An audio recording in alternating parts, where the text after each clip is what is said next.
ప్రభునందు ప్రియమైన సంగమా దేవుని బిడ్డలారా, మన ప్రభువు రక్షకుడైన యేసు స్వామి పేర మీ అందరికీ సాయంకాలపు శుభాలు వందనాలు తెలియజేస్తూ లెంట్ ఆరాధనలోనికి అందరిని ప్రేమతో ఆహ్వానిస్తూ ఉన్నాం. ప్రార్థనతో ఆరాధన ప్రారంభం చేద్దాం. ప్రార్థన చేసుకుందాం.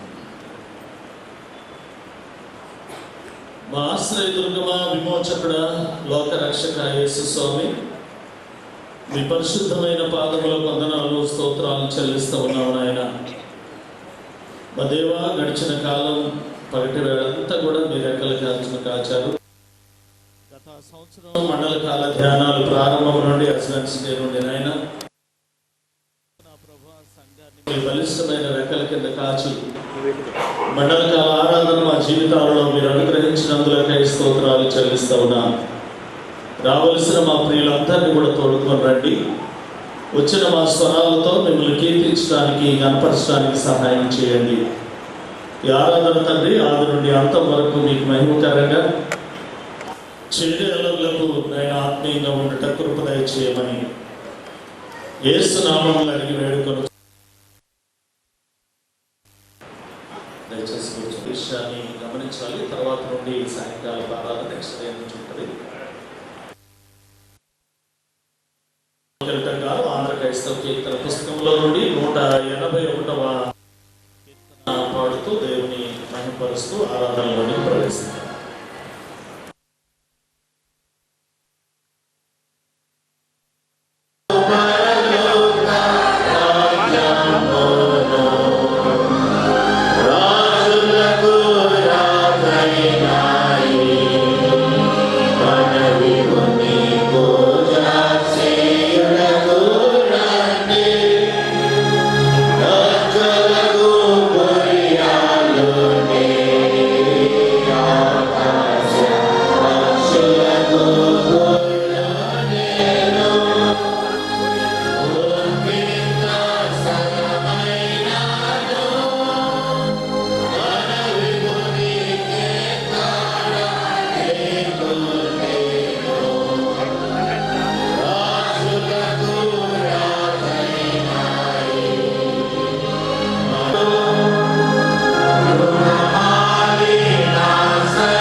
తండ్రి యొక్కయు కుమారుని యొక్కయు పరిశుద్ధాత్మ యొక్కయు నామమున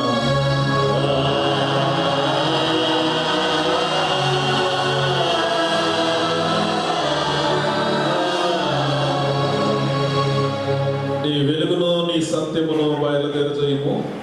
అవి నాకు త్రోవ చూపును. అవి నీ పరిశుద్ధ పర్వతమునకును నీ నివాస స్థలమునకును నన్ను తొడుగును వచ్చును. అప్పుడు నేను దేవుని బలిపీఠమునందుకు నాకు ఆనంద సంతోషములు కలుగజేయు దేవుని ఎదుకు చేరుదును. దేవా, నా దేవా, సితారా వాయించుచు నీకు కృతజ్ఞతాస్తుతులు చెల్లించదను. ప్రభునందు ప్రియులారా, యథార్థ హృదయముతో మన తండ్రి అయిన దేవుని సమీపించి ఆయన ఎదుట మన పాపములను ఒప్పుకొని మన ప్రభు అయిన యేసుక్రీస్తు పేరిట మనకు క్షమాపణ దయచేయమని వేడుకుందుము. ప్రభు నామము వలననే మనకు సహాయము కలుగును.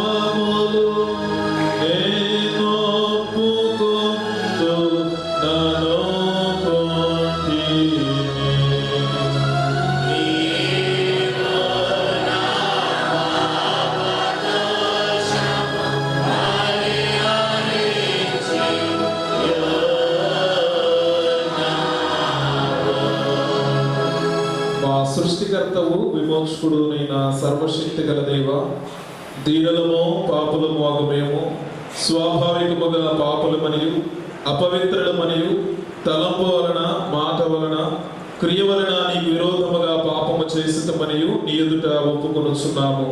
కావున మేము మా ప్రభు అయిన యేసు క్రీస్తు నిమిత్తమున నీ కృపను వెదకుచు వేడుకొనుచు మితిలేని కనికరము గల నీ యొద్దకు ఆశ్రయమునకై వచ్చుచున్నాము.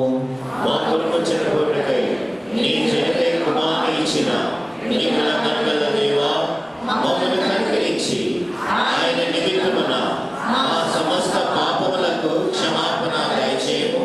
మేము నీ కృప చేత నిత్యజీవం పొందినట్లు నిన్ను గూర్చియు నీ చిత్తమును గూర్చియు సరైన జ్ఞానమును నీ వాక్కులకు తగ్గ విధేయతను మా యందు నీ పరిశుద్ధాత్మ వలన వృద్ధి పొందింపుమని మా ప్రభు అయిన యేసు క్రీస్తు ద్వారా వేడుకొనుచున్నాము. ఆమేన్. మన పరలోకపు తండ్రియగు సర్వశక్తి గల దేవుడు మనల్ని కనికరించి మన కొరకు చనిపోటకై తన ఏక కుమారునిచ్చి ఆయన మూలమున మన పాపములన్నిటినీ క్షమించుచున్నాడు. ఆయన నామమందు విశ్వాసముంచు వారికి దేవుని కుమారులకు అధికారం ఇచ్చుచు వారికి తన పరిశుద్ధాత్మను గ్రహించును. నమ్మి బాప్తిసం పొందిన వాడు రక్షింపబడును. వారి రక్షణ మా అందరికీ దయచేయండి.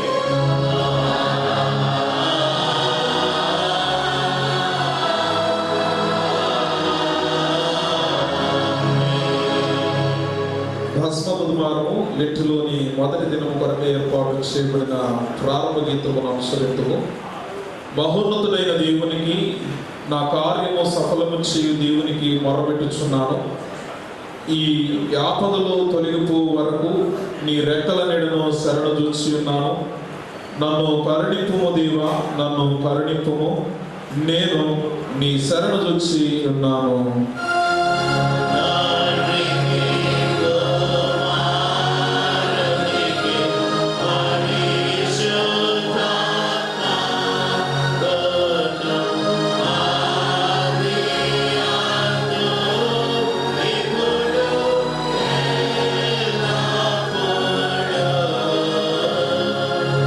Yo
మొరపెట్టుకో. సర్వశక్తి గల నిత్యుడైన దేవా, నీవు సృజించిన వారిలో దేనినైనా ద్వేషింపక పశ్చాత్తాపపడి వారందరి పాపములు క్షమించువాడై ఉన్నావు. మేము మా పాపములను గురించి తగినట్లుగా దుఃఖపడి దౌర్భాగ్యమని ఒప్పుకొని నిండు కనిక్రమగల దేవుడవైన నీ వలన పరిపూర్ణ పాప పరిహారమును క్షమాపణ పొందులాగున మాలో నలిగిన నూతన హృదయములను కలుగు చేయమని నీతోనూ పరిశుద్ధాత్మతోనూ సదాయేక దేవుడై యుగయుగములు జీవించుచు పరిపాలించుచు నుండు నీ కుమారుడును మా ప్రభువునైన యేసుక్రీస్తు ద్వారా వేడుకొనుచున్నాము. ఆమేన్. దయచేసి కూర్చునండి. గమనించండి, లెక్కలో మొట్టమొదటి దినం యాజ్ వెన్స్డే బుధవారం కొరకు ఏర్పాటు చేయబడిన లేఖన భాగాలు పాత నిబంధన పాఠ్యభాగం యెషయా గ్రంథం 58వ అధ్యాయంలో 1 నుండి 12 వచనాల వరకు ఈ సంతోషం గారు చదివినిపిస్తారు. పత్రిక పాఠ్యభాగం కొరింథీయులకు రాసిన 2వ పత్రికలో 5వ అధ్యాయం 20వ వచనం మొదలుకొని 6వ అధ్యాయంలో ఉన్న 10వ వచనం వరకు పొనిగిల సోఫియా గారు చదివినిపించాలని మనం చేస్తూ ఉన్నాం. స్వార్థ పాఠ్యభాగం మత్తయి స్వార్థ 6వ అధ్యాయం 1 నుండి 6 వచనాలు, అలాగే 16వ వచనం 21వ వచనాన్ని అన్నదాస్ శాంతి గారు చదవాలని మనం చేస్తూ ఉన్నా. మరి పాత నిబంధన పాఠ్యభాగం ఈ సంతోషం.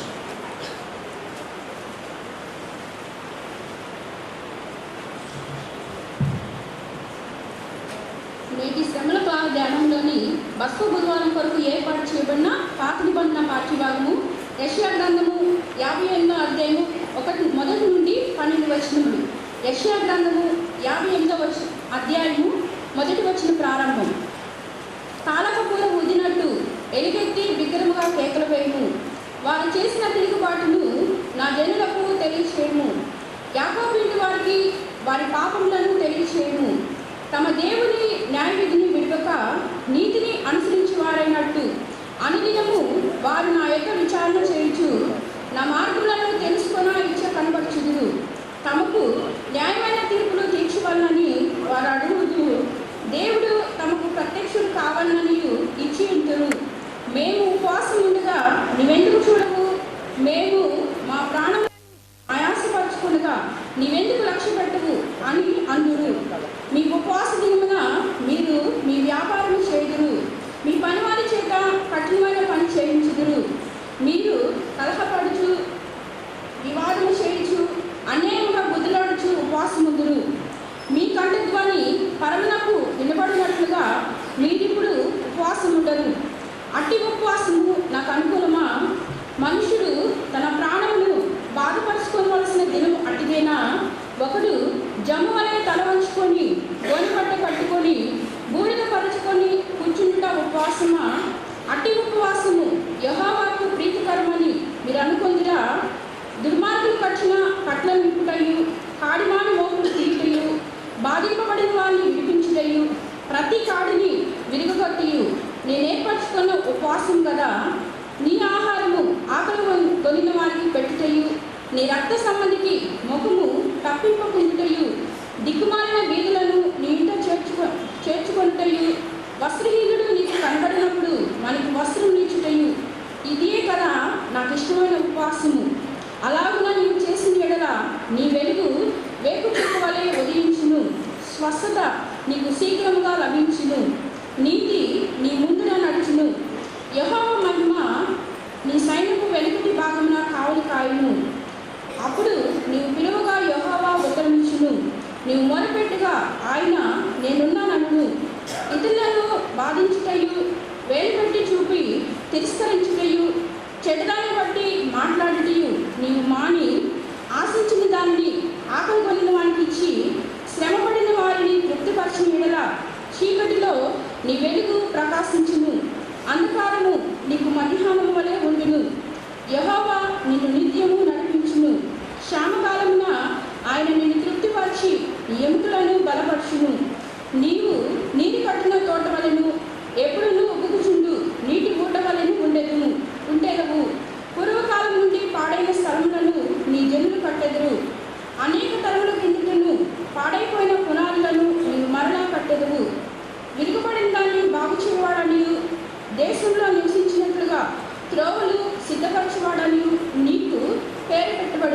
ఏర్పాటు చేయబడిన పాత నిబంధన పాఠ్య భాగము ఇంత పర్యంతము.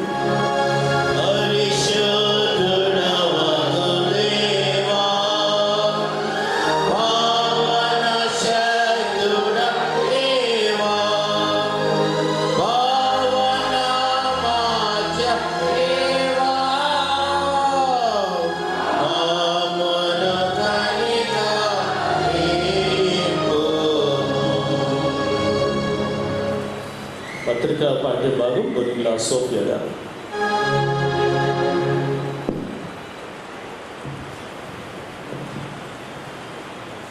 నేటి శ్రమల కాలంలోని యాష్ మినిస్ట్రీ కొరకు ఏర్పాటు చేయబడిన పత్రిక పాఠ్య భాగము 2వ కొరింథీయులకు రాసిన పత్రిక 5వ అధ్యాయము 20వ వచనం నుంచి 21వ వచనం వరకు, 6వ వచనం నుంచి 6వ అధ్యాయము 1వ వచనం నుంచి 10వ వచనం వరకు. 2వ కొరింథీయులకు రాసిన పత్రిక 5వ అధ్యాయము 20 మరియు 21 వచనములు, 6వ అధ్యాయము 1 నుంచి 10 వచనం వరకు ఇలాగ రాయబడినది. కాబట్టి దేవుడు మా ద్వారా చేరుకున్నట్టు మేము క్రీస్తుకు రాయబారులమై దేవుడితో సమాధానపడుడని క్రీస్తు పక్షముగా మేము బతిమాలుకొంచున్నాము. ఎందుకనగా మనం ఆయన ముందు దేవుని నీతి అగునట్లు పాపమెరుగని ఆయనని మన కోసము పాపముగా చేసను. కాగా మేము ఆయన తోడి పనివారమై మీరు పొందిన దేవుని కృపను వ్యర్థము చేసుకుని వద్దని మిమ్మల్ని వేడుకొంచున్నాము. అనుకూల సమయమందు నీ మొర ఆలోచించదని రక్షణ దినమందు నేను ఆదుకుంటుని అని ఆయన చెప్తున్నాడు కదా. ఇదిగో ఇప్పుడే మిక్కిలి అనుకూల సమయము, ఇదిగో ఇదే రక్షణ దినము. మా పరిచర్య నిమిత్తము ఏ విషయంలోనైనను అభ్యంతరం ఏమీ కలుగు చేయక శ్రమల యందును, ఇబ్బందుల యందును, ఇరుకుల యందును, దెబ్బల యందును, చెరసాలలోను, అల్లర్లలోను, ప్రయాసంలోను, జాగరణలోను, ఉపవాసంలోను మిగిలిన ఓర్పు గలవారమై పవిత్రతోను, జ్ఞానముతోను, దీర్ఘశాంతముతోను, దయతోను, పరిశుద్ధాత్మ వలన నిష్కపటమైన ప్రేమతోను సత్యవాక్యము చెప్పుడవలను దేవుని బలము వలన కుడి ఎడమల నీతి ఆయుధములు కలిగి ఘనతల వలన సుకీర్తి దుష్కీర్తి వలన దేవుని ప్రచారకులమై ఉంటుంది. అన్ని స్థితులలో మిమ్మల్ని మేమే మెప్పించుకొంచున్నాము. మేము మోసగాండ్రమై నుండి సత్యవంతులమై తెలియబడిన వారమైనట్లుగా ఉండి బాగుగా తెలియబడిన వారము, చనిపోచున్న వారమైనటువంటి ఇదిగో బ్రతుకుచున్న వారమని, శిక్షింపబడే వారమైనటువంటి చంపబడిన వారము, దుఃఖింపుడు వారమైనటువంటి ఎల్లప్పుడూ సంతోషించే వారము, దరిద్రమైనటువంటి అనేకులకు ఐశ్వర్యము కలిగించే వారము, ఏమీ లేని వారమైనటువంటి సమస్తమును కలిగిన వారము. ఏర్పాటు చేయబడిన దేవుని వాక్యము ఇంత పర్యంతము.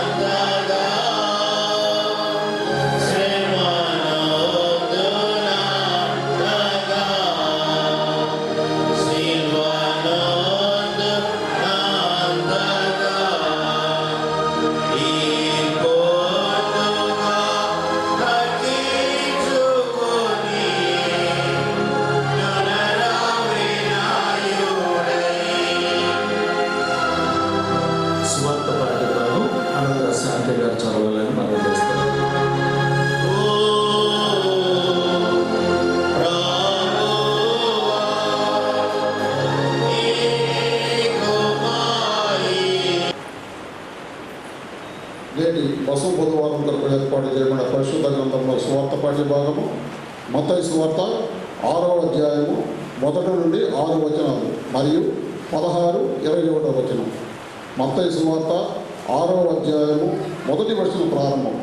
మనుషులకు కనబడవలనని వారి ఎదుట నీ నీతి కార్యములు చేయకుండా జాగ్రత్త పడి లేని ఎడల పరలోకమందున్న మీ తండ్రి యొద్ద మీరు ఫలము పొందరు. కావున నీవు ధర్మము చేయనప్పుడు మనుషుల వలన ఘనత పొందవలనని వేషధారుల సమాజ మందిరములోను వీధుల్లోనూ చేయులాగున నీ ముందర బోధింపవద్దు. వారు తమ ఫలము పొందుతున్నారని నిశ్చయముగా మీతో చెబుతున్నాను. నీవైతే ధర్మము చేయనప్పుడు నీ ధర్మ రహస్యముగా నుండు నిమిత్తము నీ కుడి చేయి చేయనది నీ ఎడమ చేతికి తెలియకుండవలెను. అట్లయితే రహస్య మందు చూసి నీ తండ్రి నీకు ప్రతిఫలం ఇచ్చను. మరియు మీరు ప్రార్థన చేయనప్పుడు వేషధారుల వలె ఉండవద్దు, మనుషులకు కనబడవలని సమాజ మందిరంలోనూ వీధుల మూలలోనూ నిలిచి ప్రార్థన చేయట వారికి ఇష్టము. వారు తమ ఫలము పొంది ఉన్నారని నిశ్చయంగా మీతో చెప్పుచున్నాను. నీవు ప్రార్థన చేయనప్పుడు నీ గదిలోనికి వెళ్ళి తలుపు వేసి రహస్యమందున్న నీ తండ్రికి ప్రార్థన చేయము. అప్పుడు రహస్యమందు చూసి నీ తండ్రి నీకు ప్రతిఫలం ఇచ్చను. 16వ వచనం, మీరు ఉపవాసం చేయనప్పుడు వేషధారుల వలె దుఃఖములై ఉండకుడి. తాము ఉపవాసము చేస్తున్నట్టు మనుషులకు కనబడాలని వారు తమ ముఖములను వికారము చేసుకొందరు. వారు తమ ఫలము పొంది ఉన్నారని నిశ్చయముగా మీతో చెప్పుచున్నాను. 21వ వచనం, నీ ధనం ఎక్కడుండనో అక్కడనే నీ హృదయం ఉండను. నేడు దినము కొరకు ఏర్పాటు చేయబడిన సువార్త పాఠ్య భాగము ఇంత పర్యంతం.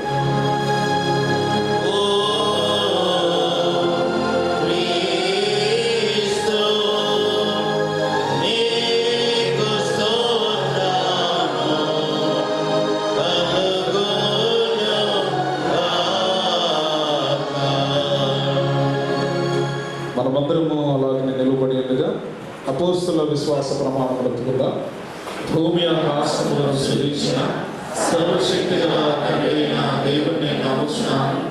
ఆయన ఏక కుమారుడును మన ప్రభువైన యేసుక్రీస్తును నమ్ముచున్నాను. ఈయన పరిశుద్ధాత్మ వలన గర్భమున ధరింపబడి కన్యగా పుట్టి పొంతి పిలాతు అధికారము క్రింద శ్రమపడి శిలువ వేయబడి చనిపోయి సమాధి చేయబడినని అదృశ్య లోకములోకి దిగినని చనిపోయిన వారిలో నుండి 3వ దినమున లేచి పరలోకమునికి ఎక్కి సర్వశక్తి గల తండ్రి దేవుని కుడి చేతి వైపున కూర్చొని ఉన్నాడని సజీవులకును మృతులకును తీర్పు చేయుటకు అక్కడ నుండి వచ్చినని నమ్ముచున్నాను. పరిశుద్ధాత్మను నమ్ముచున్నాను. పరిశుద్ధ క్రైస్తవ సంఘమును, పరిశుద్ధ సహవాసమును, పాపక్షమాపణయు, శరీర పునరుద్ధానమును, నిత్య జీవనములని నమ్ముచున్నాను. ఆమేన్.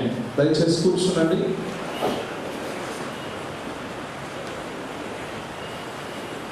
దైవ సందేశానికి వెళ్ళగా ఆంధ్రప్రదేశ్లో కీర్తన పుస్తకంలో నుండి 156వ కీర్తన పాడుతూ దేవుడు మహిమపరుస్తూ వాక్య ధ్యానంలోనికి ప్రవేశిద్దాం.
సర్వేశ్వరుని కృపయు సమాధానములు మీకు కలుగునుగా.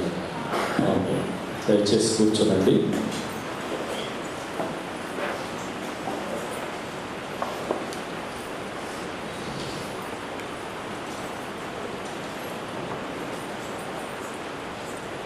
ప్రభునందు ప్రియమైన సంగమ, దేవుని బిడ్డలారా, మన ప్రభువును రక్షకుడైన యేసు స్వామి పేర మీ అందరికీ ఈ సాయంకాలపు ప్రత్యేక ఈ మండల కాల శుభాలు, వందనాలు తెలియజేస్తూ ఉన్నాను. ఈ దినం కొరకై ఏర్పాటు చేయబడిన లేఖన భాగాలు మనం చదవగలిగినాం. ఒక పాఠాన్ని చదువుకొని ప్రార్థన చేసుకుని కొద్ది సమయం వాక్యంలోకి వెళ్దాం. యెషయా గ్రంథం 58వ అధ్యాయం 6వ వచనాన్ని ఒకసారి చదువుదాం. దుర్మార్గులు కట్టిన కట్లను విప్పుటయు, కాడిమాను మేకులు తీయుటయు, బాధింపబడిన వారిని విడిపించుటయు, ప్రతి కాడిని ఎరగగొట్టుటయు నేను ఏర్పరచుకున్న ఉపవాసము కదా. చిన్న ప్రార్థన చేసుకున్నాను. లోక పాపాలను మోసుకొని పోవు దేవుని గొర్రె పిల్లవైన మా యేసు స్వామి, మీ పరిశుద్ధమైన పాదముల వందనములు స్తోత్రాలు చెల్లిస్తూ ఉన్నాము నాయన. మా దేవా, గత మండల కాల ఆరాధన ప్రారంభం నుండి నేటి వరకు సంఘాన్ని మీ బలిష్టమైన రెక్కల చాటున కాచి ఈ ప్రత్యేక ఆరాధనలోనికి మా ప్రియులందరినీ కూడా సంఘాన్ని నడిపించినందులకై స్తోత్రాలు. ఇంత కనుక ఆరాధనలో తోడుగా ఉన్న దేవుడు, చదవబడిన వాక్యము నుండి కొంత సమయం మీరు మాతో మాట్లాడి మీకు మహిమ నిండైనటువంటి దీవిన ఆత్మీయ స్థితి మాకు అనుగ్రహించమని యేసు నామములు అడిగి వేడుకొనుచున్నాము తండ్రి. ఆమేన్. ప్రభునందు ప్రియమైన సంగమ, దేవుని బిడ్డలారా,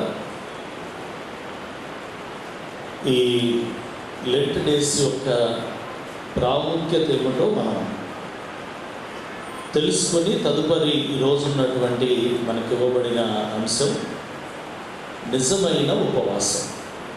నిజమైన ఉపవాసం కనుక ముందు ఈ మండల కాలం యొక్క ఇంపార్టెన్స్ ఏమిటో మనకి తెలియాలి. మండల కాల ధ్యానాలు భస్మ బుధవారంతో ప్రారంభమవుతాయి. భస్మము అని అంటే బూడిద. భస్మము అంటే బూడిద. దీనికి ఉన్న అర్థాలు ఏంటనంటే రోదన అంటే రోధించడం, వేదన, కన్నీరు, పశ్చాత్తాపం, రిపెంటెన్స్. అందుకనే యోగు తన గ్రంథంలో ఏమని మాట్లాడతాడో తెలుసా? 42వ అధ్యాయం 6వ వచనంలో, యోగు పుస్తకం బైబిల్లో ప్రత్యేకమైంది. యోగు అక్కడ ఏం మాట్లాడతాడో ఒకసారి చూడండి. కావున నన్ను నేను అసహించుకొని ధూళిలోను బూడిదలోను పడి పశ్చాత్తాపడటమే ఈ భస్మం. తనకున్న స్థితిని, పరిస్థితులను ఒక్కసారి జ్ఞాపకం చేసుకుని, కావున నన్ను నేను అసహించుకొని ధూళిలో బూడిదలో కూర్చొని రిపెంటెన్స్, పశ్చాత్తాపడుతున్నాను అంటాడు. కనుక దీని ఆత్మీయ అర్థాన్ని భక్తుడు ఏమని వర్ణించాడు అని అంటే, భస్మము అని అంటే ఖచ్చితంగా కట్టి ఉండాలి, ఖాళీ బూడిద ఉండాలి. కట్టెన కొనటానికి వెల ఉండాలి. దీనిని భక్తుడు ఏమని వర్ణించాడంటే, కట్టెని మానవునితో, అగ్ని పరిశుద్ధాత్మతో, కట్టె యొక్క విలువ యేసు రక్తమునకు గుర్తుగా చెప్తున్నాడు. కనుక మానవుడు పరిశుద్ధాత్మ శక్తితో రక్తము, క్రీస్తు యొక్క రక్తములో తన రిపెంటెన్స్ తెలియచేసుకోవడానికి ఇది చాలా అనుకూలమైనటువంటి కాలం. అంతేకాదు, ఈ మండల కాల ధ్యానాలు క్రీస్తు శకం 2వ శతాబ్దంలో ఆరంభించబడ్డాయి. వీటిని ఒక 3 రకాలుగా పిలవటం మనం ధ్యానిస్తాం. ఒకటి సిలువ ధ్యానాలు, 2 లెంటన్ డేస్, 3 మండల కాల ధ్యానాలు. లెంట డేస్ అనేవి మన ఆత్మీయ జీవితంలో క్రైస్తవునికి ఒక భాగం అవ్వాలి. ఈ కాలంలో బాగా గమనించండి, మనం పాడే పాటలు వేరు, డిఫరెంట్. సిలువ ధ్యానాలకు సంబంధించిన కీర్తనలే పాడతాం. ఈ సీజన్లో మనం పాడే కీర్తనలు వేరు, ఆరాధనలో ప్రత్యేకత ఉంది. ఈ దినమునక ఏర్పాటు చేయబడిన పత్రిక పాఠ్య భాగం ముగించబడినది అనగానే ఇక మన సందేశం ఏం పడతాం? నిందితుడై క్రీస్తు మనం. కనుక ఈ సీజన్లో పాడే కీర్తనలు వేరు, ఆరాధనలో ఒక ప్రత్యేకత మనకు కనిపిస్తుంది. ఈ మండల కాలాన్ని మనం లోతుగా పరిశుద్ధాత్మతో ధ్యానించడం మంచిది. అయితే చాలామంది ఉద్దేశం ఏంటంటే మండల కాల ధ్యానాలు ఎందుకు చేయాలి, ఎక్కడ ఉన్నాయి, బైబిల్లో ఉన్నాయా అనేటువంటి ప్రశ్నించేటువంటి క్రైస్తవులు కూడా లేకపోలేదు. వాళ్ళని నేను నిందించను, కానీ చరిత్ర తెలియదు. ఎందుకంటే పరిశుద్ధ గ్రంథం అంతా 66 పుస్తకాలు. ప్రపంచంలో ఈ 66 పుస్తకాలకి సంబంధించి 66 కోట్ల హిస్టారికల్ బుక్స్ ఉన్నాయి. వాటి చరిత్ర అని చెప్పే పుస్తకాలు. అందుకనే అసలు క్రీస్తు శకం 2వ శతాబ్దంలో ఈ మండలకాల ధ్యానాలు ఎందుకు ప్రారంభించారు అనేది చరిత్ర చాలా ప్రాముఖ్యమైనది.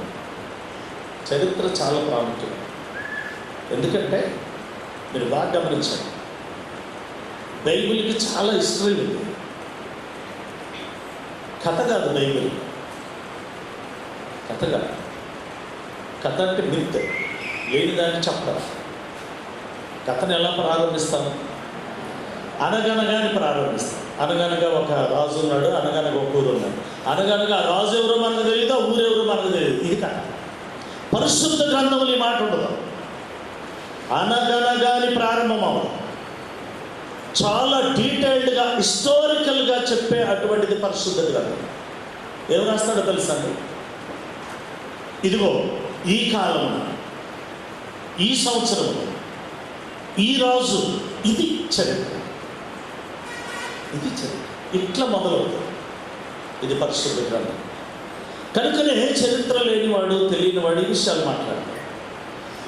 అయితే ఈ మండల కాల ధ్యానాలు నశించిపోయేవానికి మరణార్థమైనటువంటి మరణపు వాసన వస్తుంది, కానీ రక్షింపబడేవానికి జీవార్థమైనటువంటి జీవపు వాసన.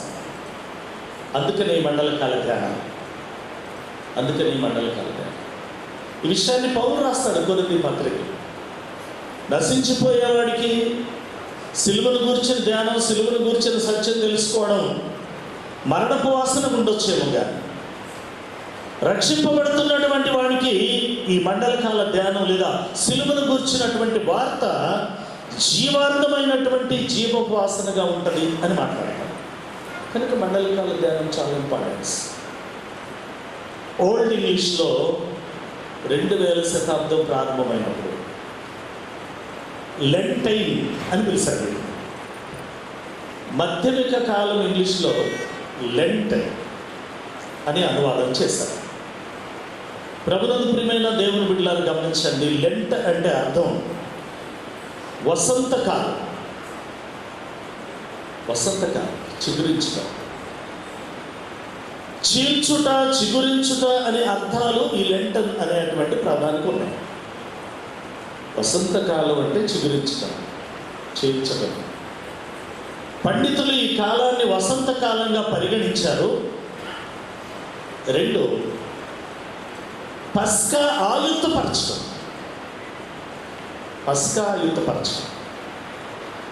ప్రభునందు ప్రియమైన దేవుని బిడ్డలారు, అందుకనే ఇంటికున్నటువంటి ప్రాముఖ్యమైన కొన్ని పేర్లు మీ ముందుంచి ఈరోజు మనకి ఇవ్వబడిన అంశంలోకి వస్తారు. ప్రభునందు ప్రియమైన దేవుని బిడ్డలారు, గమనించండి. పస్కా అంటే పాస్ ఓవర్ ఆర్ ఎక్సడస్. దీన్ని ఒక 4 భాషల్లో ఏమని వర్ణించాడు అని అంటే, లాటిన్లో క్వాటర్గేస్మా అని చెప్పాడు. క్వాటర్గేస్మా. గ్రీక్లో టెన్సర్ కోస్ట్. తెలుగులో మండల కాలం, ఇంగ్లీష్లో లెంట్. ఇది వీటికున్నటువంటి లెంట్కున్నటువంటి ప్రాముఖ్యత. ఈరోజు మనకు ఇవ్వబడినటువంటి పాఠాలు రేపు సండేకి బహుశా మన పాఠాలన్నీ కూడా పాంప్లెట్స్ రూపంలో మన దగ్గరికి వస్తాయి. మనకి ఇచ్చినటువంటి ఈ సంవత్సరం మండల కాల ధ్యాన పాఠాలు ఎల్కా దగ్గర నుండి తీసుకోబడ్డాయి. గత కొన్ని సంవత్సరాల నుండి ఎల్కా వాళ్ళు ఏర్పాటు చేసిన పాఠాలని మనం ఫాలో అవుతాం.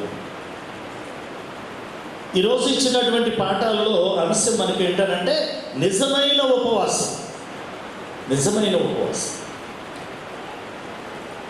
ఉపవాసం మన వ్యక్తిగతమైన జీవితానికి సంబంధించింది.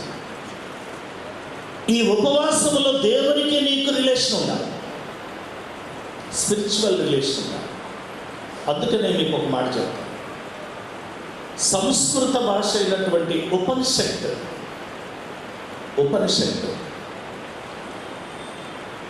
దేవునికి ఈ ఉపనిషత్తు అనే మాటని కానీ అర్థాన్ని మనం చూడగలిగితే, దేవుడు ఇక్కడ ఉంటే ఉపనిషత్తుని దేవునికి ఈ సంస్కృత పదాన్ని ఆపాదిస్తే దీని అర్థం ఏం రాశాడంటే, దేవుడు ఇక్కడ ఉంటే ఉప అని అంటే దేవునికి దగ్గర, పైన దేవుడు ఉన్నాడు. ఉప అని అంటే దేవునికి దగ్గర. నీ అని అంటే దేవునికి క్రింద. షత్ అని అంటే కూర్చోవడం. ఇది ఉపనిషత్తు అనేటువంటి సంస్కృత పదానికి ఉన్న అర్థం. పైవాడు దేవుడైతే నీ ఆత్మీయ జీవితం దేవునికి దగ్గర. నీ అంటే దేవుని క్రింద, షత్ అంటే నువ్వు కూర్చుని పైనున్న వారితో నీ ఆత్మీయ జీవితంతో కలిసినటువంటి ఆరాధన ఉండాలి. ఇది ఉపవాసానికి మంచి అర్థం. మనస్సు నిబ్బరం కలిగి ప్రార్థన చేయాలి. ఆందోళన, ఆలోచన, టెన్షన్స్తో కూడింది ప్రార్థన కాదు. ప్రార్థన నిబ్బరం కలిగి ఉండాలి. ఎందుకో తెలుసండి, ప్రార్థనలో శక్తి ఉందని మనకు తెలుసు. ఒక మాట చెప్తాను, అన్నం తినందే పొట్టరాదు, ప్రార్థించనదే కార్యం జరగదు.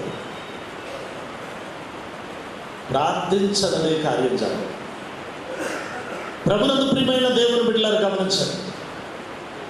ఫాస్టింగ్ ప్రేయర్ అనేది యూదుల సాంప్రదాయంలో ఎలా సంఘ ఆరాధనలోనికి, వారి సహవాసాల్లోనికి ప్రవేశించింది అని అంటే,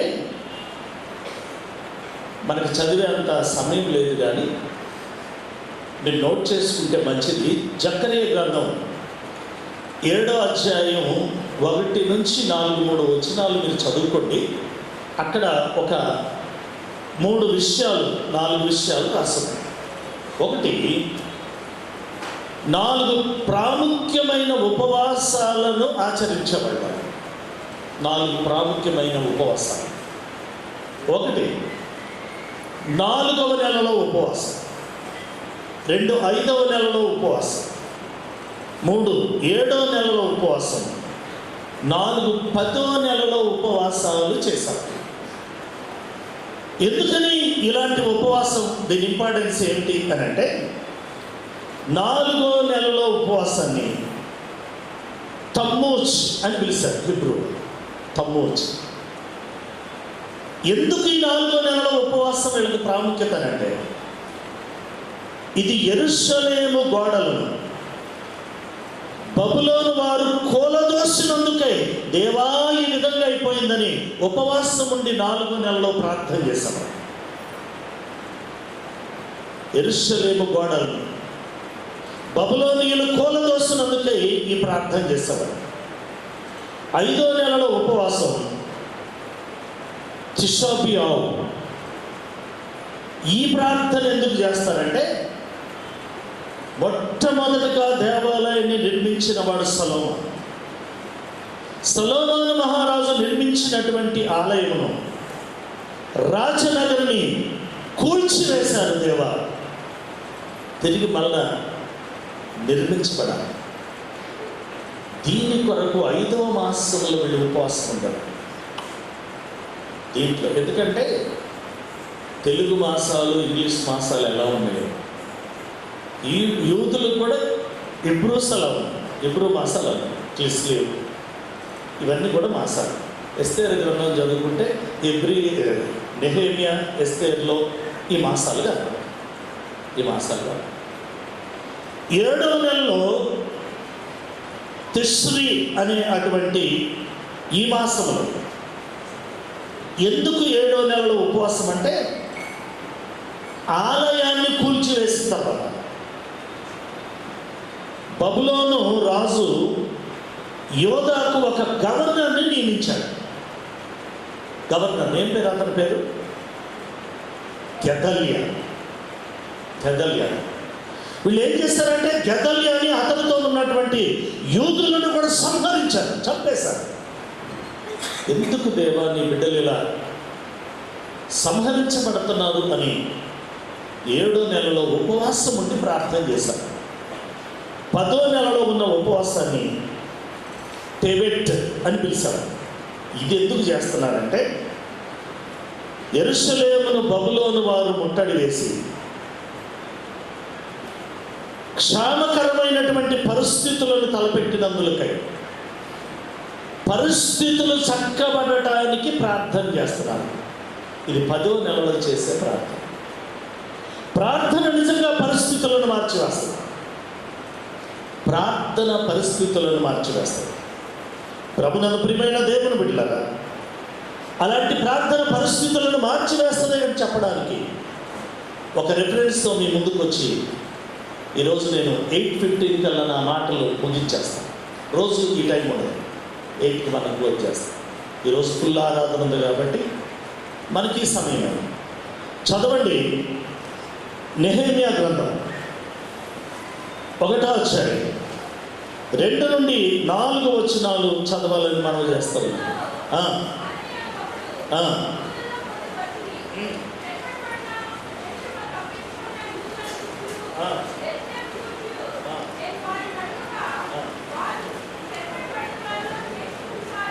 చెరపట్టబడిన వారిలో శేషించిన వారు ఆ దేశములో గొప్ప శ్రమను నిందను పొందుచున్నారు.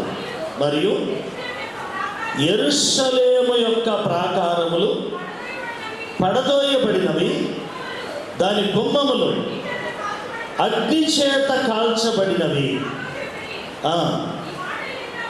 ఈ మాటలు వినినప్పుడు నేను కూర్చుండి ఏడ్చి కొన్ని దినములు దుఃఖముతో ఉపవాసముండి ఆకాశమందున్న దేవుని ఎదుట విజ్ఞాపన చేశాను అంటున్నాడు నెహెమియా. ఒక్క నిమిషం. ప్రభునందు ప్రియమైన దేవుని బిడ్డలారా, బాగా గమనించాలి. యెరూషలేము గుమ్మాలు కాల్చబడినప్పుడు, ప్రాకారాలు పాడైనప్పుడు నెహెమియా బబులోను నుండి రాజు యొక్క సెలవు అడిగి రావటానికి ఇష్టపడుతున్న రోజు జెరుబ్బాబెలు, ఎజ్రా, నెహెమియా వీళ్ళు ఎలా ప్రార్థించారో, ఎలా యెరూషలేముకు వచ్చారో చరిత్ర మనకు తెలుసు. నెహెమియా పనేంటి రాజు దగ్గర? మన పరిభాషలో చెప్పండి, పానదాయకుడు. రాజు దగ్గర గిన్నె అందించేవాడు పానదాయకుడు. ఇది అంత ఈజీ అయిన ఉద్యోగం కాదు. పానదాయకుడు గిన్నె తెచ్చడం అంటే రే టీ తీసురా అన్నంత తేలికైన ఉద్యోగం కాదు, తేలికైన ఉద్యోగం కాదు. ఈవెన్ రాణి సిద్ధపరిచిన భోజనమైన రాజు తినాలి అని అంటే నెహెమ్యా ఎంగిలి చేయాలి, నెహెమ్యా టెస్ట్ చేయాలండి, తినాలి. తిన్న తర్వాత రాజా అంతా బాగుంది తినని చెప్పాలి. ఇది నెహెమ్యాకున్న ఆధిక్యత. ఇలాంటి వాడు యెరూషలేములో శేషించబడిన వారు ఒక రోజున తిరిగి ఇదిగో బబులోనుకు వచ్చినప్పుడు అనానియా అనే అటువంటి వాడు రాగానే ఏమడిగాడో తెలుసా? నెహెమ్యా 1వ అధ్యాయంలో చాలా చక్కగా 2వ వచనం అంటాడు కదా, నా సహోదరులలో అనానియాను ఒకడును యూదులలో కొందరును వచ్చి చెరపట్టబడిన శేషంలో తప్పించుకొని యూదులను గూర్చియు యెరూషలేమును గూర్చియు నేను వారిని అడగగా. గమనించారా? నెహెమ్యా అడుగుతున్నాడు, అనానియా మన ఊరు వాళ్ళంతా బాగున్నారా అని అడిగాడు. ప్రభునందు ప్రియమైన దేవుని బిడ్డలారా, గమనించండి, చాలా మంది జీవితంలో ఒక స్థాయికి వెళ్ళిన తర్వాత మన ఊరు వాళ్ళను మర్చిపోతారు. నెహెమ్యా మర్చిపోతారు. బబులోనులో నెహెమ్యా స్థానం రాజుతో అనుదినం గడిపేస్తారు. తన సొంత ప్రజలను మర్చిపోతారు. అడుగుతున్నాడు నెహెమ్యా మన ఊరు వాళ్ళు ఎలా ఉన్నారా అని అడిగితే అప్పుడు చెప్తున్నాడు. ఎందుకంటే గమనించండి, మన సంఘాల్లో మన పేటల్లో మన స్థితిని దేవుడు ఆశీర్వదించి ఒక ఉన్నతమైన స్థానానికి వెళ్తే ఆ ఊరోళ్ళు గుర్తుంటారు. ఆ స్థానానికి వెళ్ళి నెహెమ్యా గుర్తుపెట్టుకున్నాడు. తన ప్రజల వైపు నెహెమ్యాకి భారము కలిగి ఉన్నాడు. అందుకనే ప్రేమతో అడుగుతున్నాడు, ఎలా ఉన్నారు మన ఊరు? వాళ్ళు చెప్పిన సమాధానం ఏంటో తెలుసా? యెరూషలేము నుండి వచ్చిన వారు నెహెమ్యాకి ఇచ్చినటువంటి ఇన్ఫర్మేషన్ ఏంటనంటే, అయ్యా యెరూషలేము ప్రాకారాలు ఆ దేశంలో ఉన్నవారు బహుశ్రమను నిందలను పడుచున్నారు అని చెప్పాడు. బహుశ్రమలు నిందలు. ఇంకా యెరూషలేము ప్రాకారాలు పడదోయబడ్డాయి, గుమ్మాలు కాల్చబడ్డాయి. ఈ మాట ఎప్పుడైతే నెహెమ్యా అన్నాడో ఏం చేస్తాడో తెలుసా? ఏడ్చి అక్కడ ఏం రాశాడు? కూర్చుండి అని రాశాడు. ఎప్పుడైతే తన దేశంలో ఉన్న ప్రజలు నిందలు, అవమానాలు, బహుశ్రమలు అనుభవిస్తూ యెరూషలేము ప్రాకారాలు, గుమ్మాలు కాల్చబడ్డాయన్న సంగతి తెలుస్తుందో ఒక్కసారి కూర్చుండి అని రాశాడు. ఒరిజినల్ కామెంటరీలో ఓల్డ్ ట్రెడిషన్లో సతికల పడి అని రాశాడు. అంటే ఎంత వేదన ఉందో ఒకసారి ఆలోచించాలి. సతికల పడి ఏడ్చి ఉపవాసం ప్రారంభించాడు. ఉపవాసం ప్రారంభించాడు. కార్యానికి నాంది ఫాస్టింగ్. ఉపవాసముని ప్రారంభించి ఆ ప్రార్థనని ఎలా మార్చాడో తెలుసా? ఇంటర్సెషన్ ప్రేయర్గా మార్చాడు. ఉపవాసముతో ఉన్న ప్రార్థనని విజ్ఞాపనగా మార్చాడు దేవుని అందరికి. ఇది ఉపవాసం. ఇది ఉపవాసం.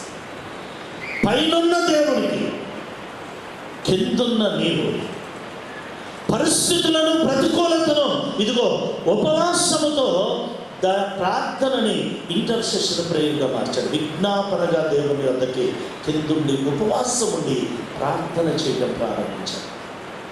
అందుకనే 4వ వచనం చాలా చక్కగా రాశాడు కదా, ఈ మాటలు వినినప్పుడు నేను కూర్చుండి ఏడ్చి కొన్ని దినముల దుఃఖముతో ఉపవాసం ఉండి ఆకాశమందలు దేవుని ఎదుట, అది సంగతి, విజ్ఞాపన ప్రార్థనగా మార్చాడు తన ఉపవాసం.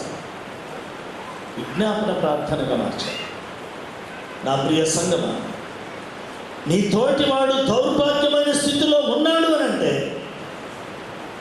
ఎలా ఉన్నారు మనోళ్ళు అని అడిగే మనస్సు ఉండాలి. నెహెమ్యాలా చాతనైతే ప్రార్థించేటువంటి హృదయం ఉండాలి, ప్రార్థించగలిగిన పెదవులు ఉండాలి, ప్రార్థించగలిగిన పెదవులు ఉండాలి. అందుకని ఈరోజు మనల్ని దేవుడు హెచ్చరిక చేస్తుంది అంటే ఈరోజు ఉన్నటువంటి పాఠములో మనం చదివాం కదా, యెషయా గ్రంథం 58లో 6 నుండి 8 వరకు ఉన్న భాగంలో నిజమైన ఉపవాసాలు చేసేటప్పుడు ఎలా ఉండాలో ఇక్కడ రాశారు కదండి. 7వ వచనం ఒకసారి చదువు తల్లి. నీ ఆహారం ఆకలిగొని వారికి పెట్టుటయు, నీ రక్త సంబంధికి ముఖము తిప్పకుండుటయు, దిక్కుమాలిన బీదలను నీ ఇంట చేర్చుకొనుటయు, వస్త్రహీనుడకు నీవు కనబడినప్పుడు వారికి వస్త్రములిచ్చుటయు, ఇదే కదా నాకు ఇష్టమైన ఉపవాసం. ఇదే కదా నాకు ఇష్టమైన ఉపవాసం. ఇది రావాలి మన జీవితంలో. చాలా చక్కగా ఈ విషయాన్ని చెప్తున్నాడు.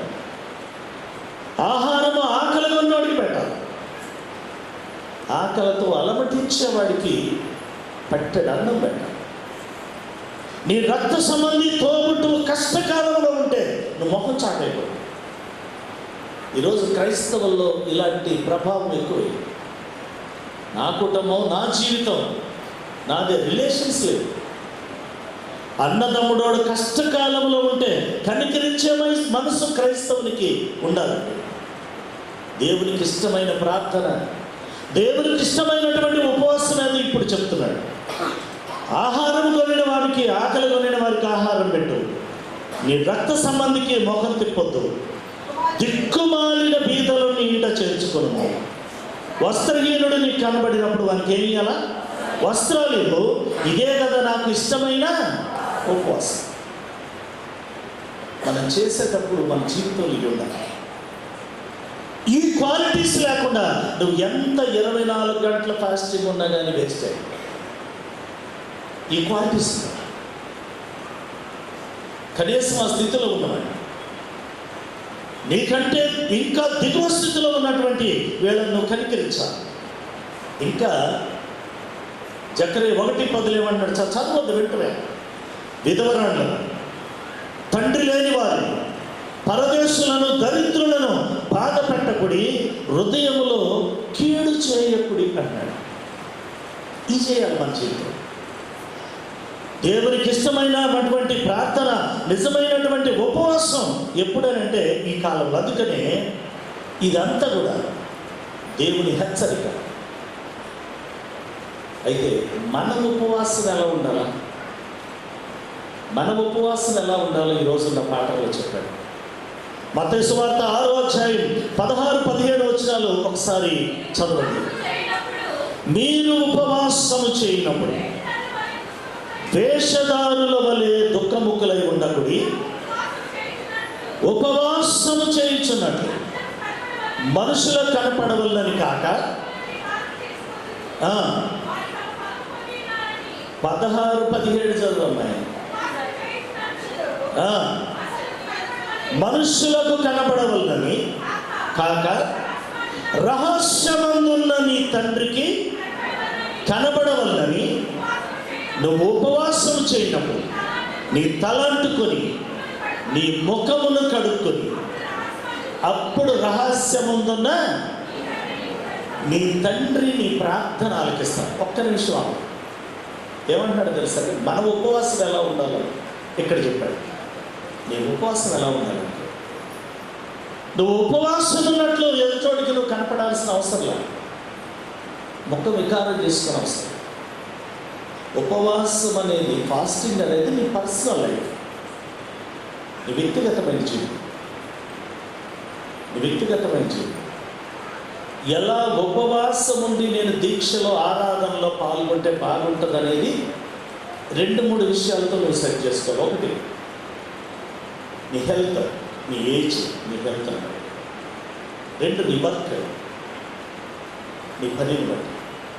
విలేజ్లో పీపుల్స్ ఉన్నారు, వాళ్ళు ఏం చేస్తారో తెలుసా? వాళ్ళు వెళ్ళి పని చేయాలి, కష్టపడి. మార్నింగ్ తినేస్తారు, బాక్స్ పెట్టుకెళ్తారు, మధ్యాహ్నం భోజనం చేస్తారు, సాయంత్రం దాకా పని చేస్తారు, నైట్కి ఫాస్టింగ్ ఉంటారు. ఎందుకంటే వాళ్ళు పని చేయాలి, వాళ్ళకు అనుకూలమైనటువంటి విధంగా ఈ ఫాస్టింగ్ని మార్చుకుంటారు. కొంతమంది ఆరోగ్యరీత్యా, వాళ్ళ ఆరోగ్యరీత్యా ఎలా ఉంటే బాగుంటుందో సెట్ చేసుకోవాలి. ఆరోగ్యరీత్యా ఎలా ఉంటే బాగుంటుందో సెట్ చేసుకోవాలి. 2017లో నేను జనరల్గా ఇది వరకు 12 hours ఉన్నాను. కొంచెం బాగుంటుందిలే. అందు కూడా పౌలకు మాట చెప్పాడు, ఎవడు బరువు ఆడే మోయాలని, బరువు ఎక్కువ అయిందని తగ్గిద్దామని 24 hours ఒక్కసారి తిందామని నిర్ణయించుకున్నాను. 19 days ఉన్న తర్వాత ఈ తల ఊడి పడుతుంది. ఏంటంటే స్పేస్గా ఐటీడీలో వాకింగ్ వెళ్ళాను. శాంతనగర్ మళ్ళీ 8 to 9 వెళ్ళిపోయాను. పాట పాడిన తర్వాత ఇట్లా నిలబడలేకపోతాను. ఈ నొప్పి అయితే పర్వాలేదు, తల ఊడి పడుతుంది. అంటే ఏం చెప్పలేదు. ఈ పోడియం నుంచి బైబిల్ స్టాండ్ మీద నుంచి దిగిపోయాను. ఆ తర్వాత రోజే ప్రకాష్ గారి వాక్యం దిగిపోయింది. నేను చెప్పలేకపోయాను. సంఘస్థ మొహం తీసాను, నాకు కొంచెం బాగా నీరసం చెప్పండి అని ఇంటికి వెళ్ళిపోయాను. గుంటూరులో ఒక ముగ్గురు ఉన్నారు. తలకి చాలా ప్రాముఖ్యమైన వ్యక్తి. శ్రీరామకృష్ణ అని ఒక 6 నెలలు అమెరికా దేశంలో ఉంటే 6 నెలలు ఇండియా దేశంలో ఉంటారు. ఆ తర్వాత లలిత హాస్పిటల్ తెలుస్తారు మీకు, డాక్టర్ విజయ, ఆయన చాలా జూనియర్. వీళ్ళిద్దరికంటే టాప్ మోస్ట్ డాక్టర్ ఉన్నారు. డాక్టర్ సుందరాచార్య అని చాలా టాప్ మోస్ట్. వీళ్ళిద్దరి దగ్గరికి వెళ్తే మామూలు చొక్కు చూసిన నీటిన డబ్బులు అటు తీసుకునేవారు.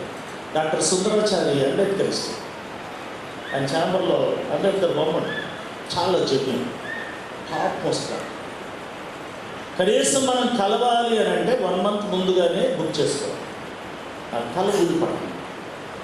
నేను డాక్టర్కి 5-6 సార్లు ఫోన్ చేసినట్టు లిఫ్ట్ చేశాను. ఏంటి పాస్టర్ గారు, సార్ నా పరిస్థితి బాగాలేదు, ఇమీడియట్గా వస్తాను, రేపు 3కి రండి అని చెప్పారు. యాక్చువల్గా 1 monthకి వెళ్ళాలి.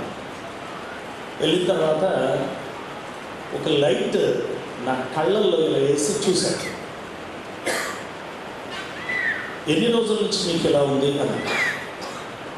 ఒక 3 days నుంచి ఉంటాను సార్, నేను రోజు బాగా ఎఫెక్ట్ అయ్యాను. ఇది అవ్వటానికి ముందు, ఇది అయిన తర్వాత నుండి మీ ఆహార అలవాట్లు ఏం మార్పులు వచ్చినాయని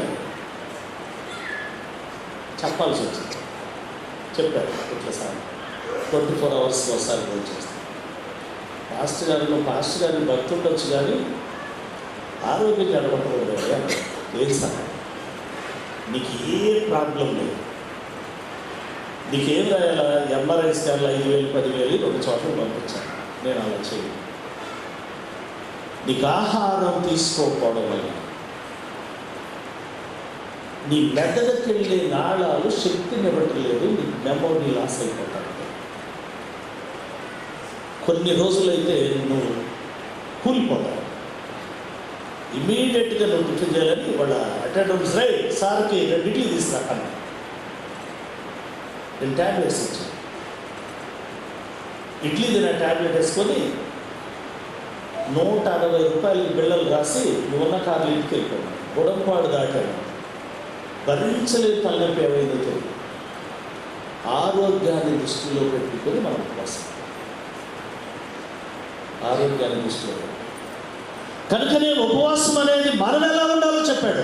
నువ్వు ఉపవాసం ఉండేటప్పుడు రహస్యమంతున్న నీ దేవునికి కనబడినట్లు గదిలో ఉండాలి. 2 విషయాలు చెప్పాడు. ఒకటి, నీ ముఖం చీకిపోయినట్టు కాదు కానీ కడుక్కొని తేటగా ఉండాలి. నీ తల అంటుకోవాలి అని చెప్పాడు. అందుకని మనం ఏం చేస్తాం, చక్కగా ఉండటానికి మొహం కడుగుతాం. తల అంటుకోవడం అంటే అర్థమైంది. ఇలా బస్సం ద్వారా అందరూ తలస్నానాలు చేసే వచ్చి ఉంటారు. తల అంటుకోవడం అంటే తలస్నానం చేస్తాం, అంతే కదా. తలస్నానానికి 4 కుంకుళ్ళు లేకపోతే ఒక షాంపు, కుంకుళ్ళు అసలు లేవు, అది మర్చిపోయి ఆ యుగం అయిపోయింది. షాంపు తీసుకొచ్చి తలస్నానం చేస్తాం.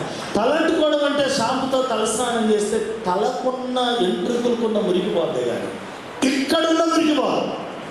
నువ్వు ఫాస్టింగ్ చెయ్యాలి అని అంటే హృదయములో ఉన్న మురికిని కడగా, హృదయములో ఉన్న మురికిని. ఇదే నిజమైన విశ్వాసం. కష్టంలో ఉన్నవాడికి ముఖం తిప్పుకున్నా, ఆకలేసేవాడికి భోజనం పెట్టి, నీ రక్త సంబంధి ఇబ్బందుల్లో ఉంటే పరామర్శించి. నీ తల అంటుకోవడం అంటే నీ తలకు పోసుకొని వస్తే వెంట్రుకలకున్న మురికి పోదు, కానీ నీ హృదయంలో ఉన్న మురికి కాదు. హృదయంలో ఏం మురికి ఉందో ఈ మాటలు చదవండి, నా మాటలు ముగిస్తాను. మార్కు సువార్త 7వ అధ్యాయం 20 నుంచి 23 వచనాల వరకు ఉన్న భాగం ఒకసారి చదవాలి. మనుష్యుని లోపల నుండి బయలువెళ్ళునది, లోపల నుండి అనగా ఎక్కడి నుంచి? మనుష్యుల హృదయంలో నుంచి దురాలోచన, జారత్వం, దొంగతనం, నరహత్య, వ్యభిచారం, లోపములు, చెడుతనం, కృత్రిమం, కామవికారం, మత్సరం, దేవదూషణ, అహంభావం, అవివేకం, ఇవన్నీ ఎక్కడి నుంచి వస్తాయి? ఎన్ని హృదయంలో పెట్టుకొని తలస్నానం చేసి తెల్ల చీర కట్టుకొని వస్తాయి ఉపవాసంగా. ఇది అడగాలి, ఇది తీసేసుకో. మనము పాశ్చాత్య దేశాల్లో అమెరికన్స్ చేసే ఉపవాసం ఏంటో తెలుసా? చాలామంది ఉపవాసాలు ఉంటారు. అమెరికన్ ఉపవాసం ఉన్నాడు అని అంటే దేవుని పేరు, ఇది పర్సనల్ లైఫ్కి సంబంధించి. మార్నింగ్ బ్రేక్ఫాస్ట్, మధ్యాహ్నం లంచ్, ఇవన్నీ మానేసి ఈవినింగ్ చేస్తారు. ఎందుకంటే తన ఆత్మీయ జీవితాన్ని ప్రభుత్వం నల్లగొట్టుకోవడానికి రిలేషన్. ఉదయం బ్రేక్ఫాస్ట్ చేయలేదనుకో $1 ఖర్చు, దాన్ని పక్కనేస్తారు. మధ్యాహ్నం లంచ్కి ఒక $5 ఖర్చు అవుతుంది, ఈ $5 పక్కనేస్తారు. రాత్రికి తను ఏం తింటాడో, సప్పర్ ఏం తింటాడో దాన్ని తీసుకుంటాడు. మనం ఏం చేస్తామంటే ఉదయం బ్రేక్ఫాస్ట్ చేయాలి, మధ్యాహ్నం లంచ్ చేయాలి. ఉదయం బ్రేక్ఫాస్ట్, మధ్యాహ్నం లంచ్, సాయంత్రం డబల్ కోటా తింటారు. డబల్ తింటాం, డబల్ మీల్స్ చేస్తామండి. వాళ్ళకి మనకున్న ఉద్దేశం ఏంటో తెలుసా? వాడు బ్రేక్ఫాస్ట్కి తీసిన $1ని, మధ్యాహ్నం లంచ్కి తీసిన $ని పక్కన పెట్టి రాత్రి తినదాన్ని తిని, ఆ వారంలో ఎవడైతే బాటసారి, అన్నం లేనివాడు, రక్త సంబంధి కష్టముగా ఉంటే ఈ $ని వాడికి ఇస్తారు. ఇది ఉపవాసం, ఇది ప్రేమించడం. ఆకల్లో ఉన్నవాడికి $లో నుంచి భోజనం పెడతారు. దేహి లేని బాటసారి వస్తే వాడికి సహాయం చేస్తారు. రక్త సంబంధి కష్టములదే ఇదిగో ప్రభు పేరిట వాడి హెల్ప్ చేస్తారు. మన ఉపవాసం అంటాము. నా ప్రియ సంగమా, ఈరోజు నిజంగా నువ్వు ఫాస్టింగ్ ఉండాలి. ఈ 40 దినాలు దీక్షలో, మండలకాల ధ్యాన ఆరాధనలోనికి నువ్వు ఈ విధంగా పాటిస్తే, నువ్వు ఏ సమయాన్ని కేటాయించుకున్నావు, ఆ సమయాన్ని నువ్వు తీసుకునే ఆహారానికి అయ్యే ఖర్చుని దేవుని సన్నిధిలో మీ కొరకు బాక్సులు పెట్టబడ్డాయి, డబ్బాలు బయట పెట్టబడ్డాయి. నువ్వు లంచా, నైట్ డిన్నరా, మార్నింగ్ బ్రేక్ఫాస్ట్, ఆ ఖర్చుతో అది సాయంత్రం డబల్ వినియోగించుకోకుండా దాన్ని తెచ్చి దేవుని సన్నిధిలోకి. నిజమైన ఫాస్టింగ్ ఉంది, ప్రభుతో మీకు రిలేషన్. ఈ మండలకాల ధ్యానానికి అర్థం, పరమార్థం ఉంటుంది. అప్పుడు జీవితం ధన్యం. అలాంటి కృప పరిశుద్ధాత్మ దేవుడు మనకు అనుగ్రహించునుగాక.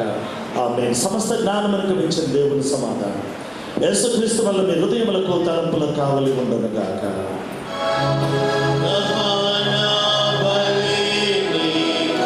సొలొమోను మహారాజు నిర్మించినటువంటి ఆలయమును, రాజనగరిని కూల్చివేశారు దేవా.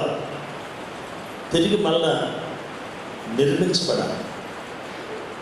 దీని కొరకు 5వ మాసంలో వీళ్ళు ఉపవాసం ఉంటారు దీంట్లో. ఎందుకంటే తెలుగు మాసాలు, ఇంగ్లీష్ మాసాలు ఎలా ఉన్నాయి, ఈ యూదులు కూడా ఇబ్రూస్ అలా ఉన్నాయి, ఇబ్రూ మాసాలు ఉన్నాయి, క్లిస్లీవ్, ఇవన్నీ కూడా మాసాలు. ఎస్తేర్ గ్రంథం చదువుకుంటే ఎబ్రీ, నెహేమియా, ఎస్తేర్లో ఈ మాసాలు కాదు, ఈ మాసాలు కాదు. 7వ నెలలో తిష్రీ అనే అటువంటి ఈ మాసంలో ఎందుకు 7వ నెలలో ఉపవాసం అంటే, ఆలయాన్ని కూల్చివేసిన తర్వాత బబులోను రాజు యోధాకు ఒక గవర్నర్ని నియమించాడు. గవర్నర్. ఏం పేరు అతని పేరు? గెదల్యా. వీళ్ళు ఏం చేశారంటే గెదల్యాని అతనితో ఉన్నటువంటి యూదులను కూడా సంహరించారు, చంపేశారు.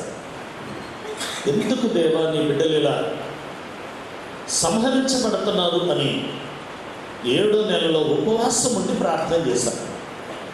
10వ నెలలో ఉన్న ఉపవాసాన్ని టెబెట్ అని పిలిచారు. ఇది ఎందుకు చేస్తున్నారంటే యెరూషలేమును బబులోను వారు ముట్టడి వేసి క్షామకరమైనటువంటి పరిస్థితులను తలపెట్టినందులకై పరిస్థితులు చక్కబడటానికి ప్రార్థన చేస్తున్నారు. ఇది 10వ నెలలో చేసే ప్రార్థన నిజంగా పరిస్థితులను మార్చివేస్తుంది. ప్రార్థన పరిస్థితులను మార్చివేస్తుంది. ప్రభునందు ప్రియమైన దేవుని బిడ్డలారా, అలాంటి ప్రార్థన పరిస్థితులను మార్చివేస్తుంది అని చెప్పడానికి ఒక రెఫరెన్స్తో మీ ముందుకు వచ్చి ఈరోజు నేను 8:15 కల్లా నా మాటలు ముగించేస్తాను. రోజు ఈ టైం ఉండదు, 8కి మనం క్లోజ్ చేస్తాం. ఈరోజు ఫుల్ ఆరాధన ఉంది కాబట్టి మనకి సమయం. చదవండి నెహెమ్యా గ్రంథం 1వ అధ్యాయం 2 నుండి 4 వచనాలు చదవాలని మనం చేస్తాం.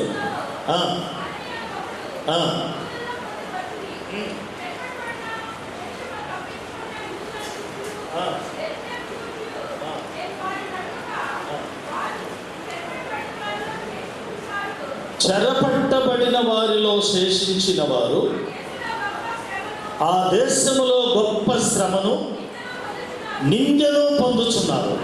మరియు యెరూషలేము యొక్క ప్రాకారములు పడదోయబడినవి, దాని గుమ్మములు అగ్ని చేత కాల్చబడినవి.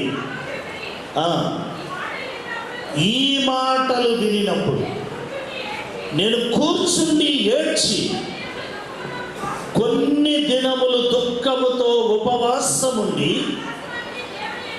ఆకాశమందున్న దేవుని ఎదుట విజ్ఞాపన చేశాను అంటున్నాడు నెహెమ్యా. ఒక్క నిమిషం. ప్రభునందు ప్రియమైన దేవుని బిడ్డలారా, బాగా గమనించాలి. యెరూషలేము గుమ్మాలు కాల్చబడినప్పుడు, ప్రాకారాలు పాడైనప్పుడు నెహెమ్యా బబులోను నుండి రాజు యొక్క సెలవు అడిగి రావటానికి ఇష్టపడుతున్న రోజు జెరుబ్బాబెలు, ఎజ్రా, నెహెమ్యా వీళ్ళు ఎలా ప్రార్థించారో, ఎలా యెరూషలేముకు వచ్చారో చరిత్ర మనకు తెలుసు. నెహెమ్యా పనేంటి రాజు దగ్గర? మన పరిభాషలో చెప్పండి, పానదాయకుడు. రాజు దగ్గర గిన్నె అందించేవాడు పానదాయకుడు.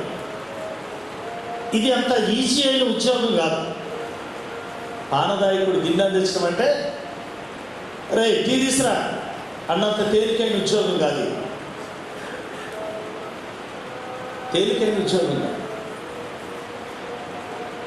ఈవెన్ రాణి సిద్ధపరిచిన భోజనమైన రాజు తినాలి అని అంటే నెహెమ్యా ఎంగిలి చేయాలి. నెహెమ్యా టెస్ట్ చేయాలండి, తినాలి. తిన్న తర్వాత రాజా అంతా బాగుంది తినని చెప్పాలి. ఇది నెహెమ్యాకున్న ఆధిక్యత. ఇలాంటి వాడు యెరూషలేములో శేషించబడిన వారు ఒక రోజున తిరిగి ఇదిగో బబులోనుకు వచ్చినప్పుడు అనానియా అనే అటువంటి వాడు రాగానే ఏమడిగాడో తెలుసా నెహెమ్యా? 1వ అధ్యాయంలో చాలా చక్కగా 2వ వచనం అంటాడు కదా, నా సహోదరులలో అనానియాను ఒకడును యూదులలో కొందరును వచ్చి చెరపట్టబడిన శేషంలో తప్పించుకొని యూదులను గూర్చియు యెరూషలేమును గూర్చియు నేను వారిని అడగగా. గమనించారా? నెహెమ్యా అడుగుతున్నాడు, అనానియా మన ఊరు వాళ్ళంతా బాగున్నారా అని అడిగాడు. ప్రభునందు ప్రియమైన దేవుని బిడ్డలారా, గమనించండి, చాలా మంది జీవితంలో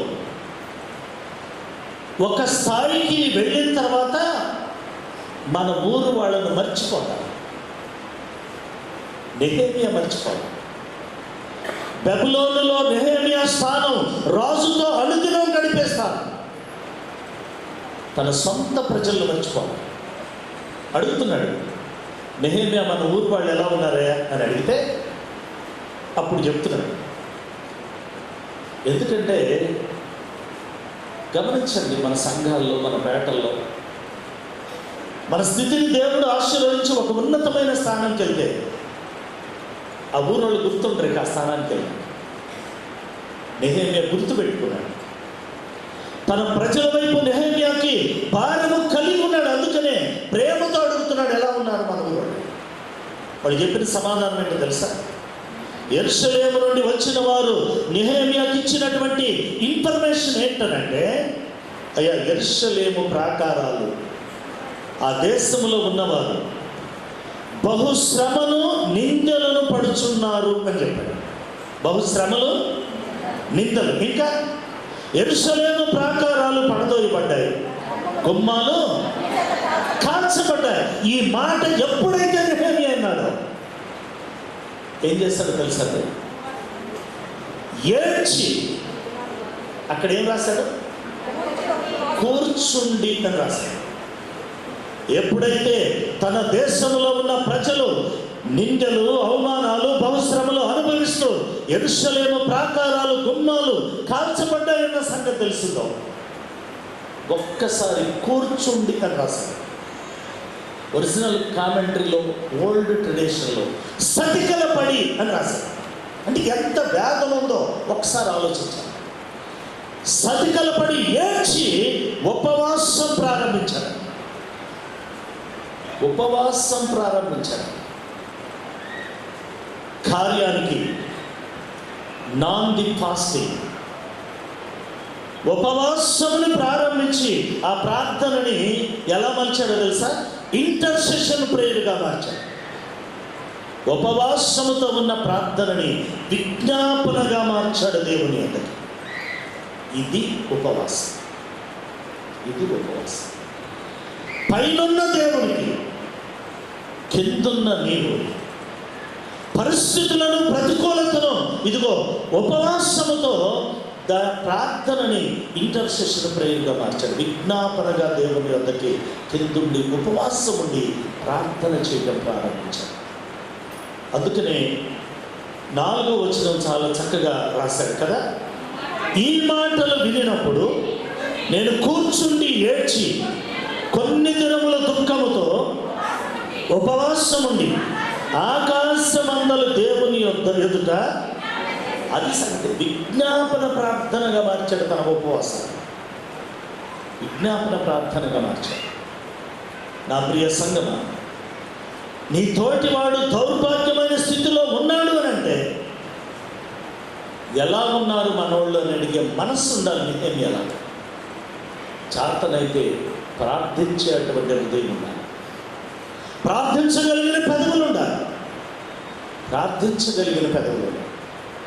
అందుకని ఈరోజు మనల్ని దేవుడు హెచ్చరిక చేస్తుంది అంటే, ఈరోజు ఉన్నటువంటి పాఠములో మనం చదివాం కదా, యెషయా గ్రంథం 58లో 6 నుండి 8 వరకు ఉన్న భాగంలో నిజమైన ఉపవాసం చేసేటప్పుడు ఎలా ఉండాలో ఇక్కడ రాశారు కదండి. 7వ వచనం ఒకసారి చదువు తల్లి. నీ ఆహారం ఆకలిగొని వారికి పెట్టుటయు, నీ రక్త సంబంధికి ముఖము తిప్పకుండుటయు, దిక్కుమాలిన బీదలను నీ ఇంట చేర్చుకొనుటయు, వస్త్రహీనుడకు నీవు కనబడినప్పుడు వారికి వస్త్రములిచ్చుటయు, ఇదే కదా నాకు ఇష్టమైన ఉపవాసం. ఇదే కదా నాకు ఇష్టమైన ఉపవాసం. ఇది రావాలి మన జీవితంలో. చాలా చక్కగా ఈ విషయాన్ని చెప్తున్నాడు.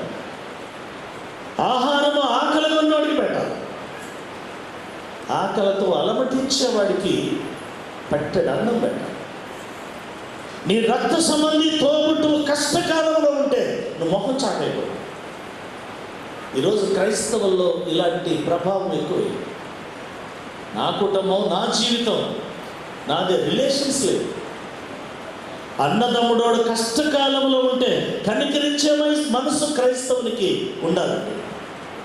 దేవునికి ఇష్టమైన ప్రార్థన దేవునికి ఇష్టమైనటువంటి ఉపవాసం అనేది ఇప్పుడు చెప్తున్నాడు. ఆహారం కొనిన వారికి, ఆకలి కొనిన వారికి ఆహారం పెట్టు, నీ రక్త సంబంధికి మొఖం తిప్పొద్దు, దిక్కుమాలిన బీదలు నీ ఇంట చేర్చుకొను, వస్త్రహీనుడు నీకు కనబడినప్పుడు వానికి ఏమి ఇయ్యాలా? వస్త్రాలు ఇవ్వు. ఇదే కదా నాకు ఇష్టమైన ఉపవాసం. మనం చేసేటప్పుడు మన జీవితంలో ఇవి ఉండాలి. ఈ క్వాలిటీస్ లేకుండా నువ్వు ఎంత 24 గంటల ఫాస్టింగ్ ఉన్నా కానీ వేస్ట్ అయ్యి. ఈ క్వాలిటీస్ కనీసం ఆ స్థితిలో ఉన్నవాడు, నీకంటే ఇంకా దిగువ స్థితిలో ఉన్నటువంటి వీళ్ళను నువ్వు కనికరించాలి. ఇంకా జకర్యా 1:10 ఏమన్నాడు? చదవద్దు, వెంటనే. విధవరాళ్ళను, తండ్రి లేని వారిని, పరదేశులను, దరిద్రులను బాధ పెట్టకుడి, హృదయములో కీడు చేయకుడి అన్నాడు. ఇది చేయాలి మన జీవితం. దేవునికి ఇష్టమైనటువంటి ప్రార్థన, నిజమైనటువంటి ఉపవాసం ఎప్పుడనంటే ఈ కాలంలో. అందుకనే ఇదంతా కూడా దేవుని హెచ్చరిక. అయితే మన ఉపవాసం ఎలా ఉండాలా? మన ఉపవాసం ఎలా ఉండాలో ఈరోజు నా పాఠంలో చెప్పాడు. మత్తయి సువార్త 6వ అధ్యాయం 16-17 వచనాలు ఒకసారి చదవండి. మీరు ఉపవాసము చేయనప్పుడు వేషధారుల వలె దుఃఖముఖులై ఉండకుడి, ఉపవాసము చేయుచున్నట్లు మనుషులకు కనపడవల్లని కాక 16-17 చదవన్నాయి. మనుషులకు కనపడవల్లని కాక రహస్యమందున్న నీ తండ్రికి కనబడవల్లని నువ్వు ఉపవాసం చేయనప్పుడు నీ తలంటుకొని నీ ముఖమును కడుక్కొని అప్పుడు రహస్యముందున్న నీ తండ్రి నీ ప్రార్థన ఆలకిస్తాడు. ఒక్క నిమిషం ఆగు. ఏమంటాడు తెలుసా? మన ఉపవాసం ఎలా ఉండాలో ఇక్కడ చెప్పాడు. నీ ఉపవాసం ఎలా ఉండాలంటే, నువ్వు ఉపవాసం ఉన్నట్లు ఎదుటోడికి నువ్వు కనపడాల్సిన అవసరం లేదు, ముఖం వికారం చేసుకునే అవసరం. ఉపవాసం అనేది, ఫాస్టింగ్ అనేది నీ పర్సనల్ లైఫ్, నీ వ్యక్తిగతమైన జీవితం. నీ వ్యక్తిగతమైన జీవితం ఎలా ఉపవాసం ఉండి నేను దీక్షలో, ఆరాధనలో పాల్గొంటే బాగుంటుంది అనేది 2-3 విషయాలతో నువ్వు సెట్ చేసుకోవాలి. ఒకటి, నీ హెల్త్, నీ ఏజ్, నీ హెల్త్ అన్నది. 2, నీ వర్క్, నీ పనిని బట్టి. విలేజ్లో పీపుల్స్ ఉన్నారు, వాళ్ళు ఏం చేస్తారో తెలుసా? వాళ్ళు వెళ్ళి పని చేయాలి, కష్టపడి. మార్నింగ్ తినేస్తారు, బాక్స్ పెట్టుకెళ్తారు, మధ్యాహ్నం భోజనం చేస్తారు, సాయంత్రం దాకా పని చేస్తారు, నైట్కి ఫాస్టింగ్ ఉంటారు. ఎందుకంటే వాళ్ళు పని చేయాలి, వాళ్ళకు అనుకూలమైనటువంటి విధంగా ఈ ఫాస్టింగ్ని మార్చుకుంటారు. కొంతమంది ఆరోగ్యరీత్యా, వాళ్ళు ఆరోగ్యరీత్యా ఎలా ఉంటే బాగుంటుందో సెట్ చేసుకోవాలి. ఆరోగ్యరీత్యా ఎలా ఉంటే బాగుంటుందో సెట్ చేసుకోవాలి. 2017లో నేను జనరల్గా ఇది వరకు 12 hours ఉంటాను, కొంచెం బాగుంటుందిలే. అందు కూడా పౌలకు మాట చెప్పాడు, ఎవడు బరువు ఆడే పోయాలని, బరువు ఎక్కువ అయిందని తగ్గిద్దామని 24 hours ఒక్కసారి తిందామని నిర్ణయించుకున్నాను. 19 days ఉన్న తర్వాత ఈ తల ఊడి పడతాను. ఏంటంటే స్పేస్గా ఐటీడీలో వాకింగ్ చెప్పాను. శాంతినగర్ మళ్ళీ 8-9 వెళ్ళిపోయాయి. పాట పాడిన తర్వాత ఇట్లా నిలబడలేకపోతే, ఈ నిలబైతే పర్వాలేదు, తల ఊడి పడుతుంది, అంతే, ఏం చెప్పలేదు. ఈ పోడియం నుంచి బయట స్టాండ్ మీద నుంచి దిగిపోయాడు. ఆ తర్వాత రోజే ప్రకాష్ గారి వాక్యం దిగిపోయింది, నేను చెప్పలేకపోయాను. సంఘస్థ మొహం తీసాను, నాకు కొంచెం బాగా నేర్చుకుని చెప్పండి అని ఇంటికి వెళ్ళిపోయాను. గుంటూరులో ఒక 3 ఉన్నారు, తలకి చాలా ప్రాముఖ్యమైన వ్యక్తి. శ్రీరామకృష్ణ అని ఒక 6 నెలలు అమెరికా దేశంలో ఉంటే 6 నెలలు ఇండియా దేశంలో ఉంటారు. ఆ తర్వాత లలిత హాస్పిటల్ తెలుస్తుంది మీకు, డాక్టర్ విజయ, ఆయన చాలా జూనియర్. వీళ్ళిద్దరికంటే టాప్ మోస్ట్ డాక్టర్ ఉన్నారు, డాక్టర్ సుందరాచార్య అని చాలా చాలా టాప్ నష్టం. వీళ్ళిద్దరి దగ్గరికి వెళ్తే మామూలు చొక్కు తీసుకున్న నీటిన డబ్బులు అటు తీసుకునేవారు. డాక్టర్ సుందరాచారి అంబేద్కరిస్ట్, ఆయన ఛాంబర్లో అంబేద్కర్ బొమ్మ చాలా జడ్జింగ్ టాప్ మోస్ట్. కనీసం మనం కలవాలి అని అంటే 1 month ముందుగానే బుక్ చేసుకోవాలి. ఆ కల ఊడిపడాలి. నేను డాక్టర్కి 5-6 సార్లు ఫోన్ చేసినట్టు లిఫ్ట్ చేశాను. ఏంటి పాస్టర్ గారు, సార్ నా పరిస్థితి బాగాలేదు, ఇమీడియట్గా వస్తాను, రేపు 3కి రండి అని చెప్పారు. యాక్చువల్గా 1 monthకి వెళ్ళాను. వెళ్ళిన తర్వాత ఒక లైట్ నా కళ్ళల్లో ఇలా వేసి చూశాను. ఎన్ని రోజుల నుంచి మీకు ఎలా ఉంది అని. ఒక 3 days నుంచి ఉంటాను సార్, నేను రోజు బాగా ఎఫెక్ట్ అయ్యాను. ఇది అవ్వటానికి ముందు, ఇది అయిన తర్వాత నుండి మీ ఆహార అలవాట్లు ఏం మార్పులు వచ్చినాయని అడిగారు. చెప్పాల్సి వచ్చింది. చెప్పారు, ఇట్లా సార్ 24 hours ఒకసారి భోజనం చేస్తాను. పాస్టర్ గారిని భక్తి ఉండొచ్చు కానీ ఆరోగ్యం జరగకూడదు. లేదు సార్, నీకు ఏ ప్రాబ్లం లేదు, నీకేం రాయాలా, MRI స్కాన్లు 5,000 10,000 ఒక చోట్ల పంపించాను. నేను అలా చేయను. నీకు ఆహారం తీసుకోకపోవడం వల్ల నీ మెదడుకి వెళ్ళే నాళాలు శక్తినివ్వటం లేదు, నీకు మెమొరీ లాస్ అయిపోతాడు. కొన్ని రోజులైతే నువ్వు కూలిపోతావు. ఇమీడియట్గా నువ్వు టిఫిన్ చేయాలని వాళ్ళ అటెండెన్స్ సార్కి 2 ఇడ్లీ తీసుకురాకన్నా, 2 ట్యాబ్లెట్స్ ఇచ్చాను. ఇడ్లీ తిన ట్యాబ్లెట్ వేసుకొని 160 రూపాయలు బిళ్ళలు రాసి నువ్వున్న కార్లు ఇంటికి వెళ్ళిపోయాను. గుడంపాడు దాటాను. భరించలేని తలనొప్పి ఏమైందో తెలియదు. ఆరోగ్యాన్ని దృష్టిలో పెట్టుకొని మనం ఉపవాసం, ఆరోగ్యాన్ని దృష్టిలో పెట్టుకో. కనుకనే ఉపవాసం అనేది మనం ఎలా ఉండాలో చెప్పాడు. నువ్వు ఉపవాసం ఉండేటప్పుడు రహస్యమందున్న నీ దేవునికి కనబడినట్లు గదిలో ఉండాలి. 2 విషయాలు చెప్పాడు. ఒకటి, నీ ముఖం చీకిపోయినట్టు కాదు కానీ కడుక్కొని తేటగా ఉండాలి. నీ తల అంటుకోవాలి అని చెప్పాడు. అందుకని మనం ఏం చేస్తాం, చక్కగా ఉండటానికి మొహం కడుగుతాం. తల అంటుకోవడం అంటే అర్థమైంది. ఇలా బసమ్మ ద్వారా అందరూ తలస్నానాలు చేసే వచ్చి ఉంటారు. తల అంటుకోవడం అంటే తలస్నానం చేస్తాం, అంతే కదా. తలస్నానానికి 4 కుంకుళ్ళలో లేకపోతే ఒక షాంపు, కుంకుళ్ళు అసలు లేవు, అది మర్చిపోయి ఆ యుగం అయిపోయింది. షాంపు తీసుకొచ్చి తలస్నానం చేస్తాం. తలంటుకోవడం అంటే షాంపుతో తలస్నానం చేస్తే తలకున్న ఎంట్రుకులకున్న మురికిపోతాయి, కానీ ఇక్కడున్న మురికిపోదు. నువ్వు ఫాస్టింగ్ చెయ్యాలి అని అంటే హృదయములో ఉన్న మురికిని కడగా, హృదయములో ఉన్న మురికిని. ఇదే నిజమైన విశ్వాసం. కష్టంలో ఉన్నవాడికి ముఖం తిప్పుకున్నా, ఆకలేసేవాడికి భోజనం పెట్టి, నీ రక్త సంబంధి ఇబ్బందుల్లో ఉంటే పరామర్శించి. నీ తల అంటుకోవడం అంటే నీ తలకు పోసుకొని వస్తే ఎంట్రుకలకున్న మురికి పోదు, కానీ నీ హృదయంలో ఉన్న మురికి కాదు. హృదయంలో ఏం మురికి ఉందో ఈ మాటలు చదవండి, నా మాటలు ముగిస్తాను. మార్కు సువార్త 7వ అధ్యాయం 20 నుంచి 23 వచనాల వరకు ఉన్న భాగం ఒకసారి చదవాలి. మనుష్యుని లోపల నుండి బయలువెళ్ళునది,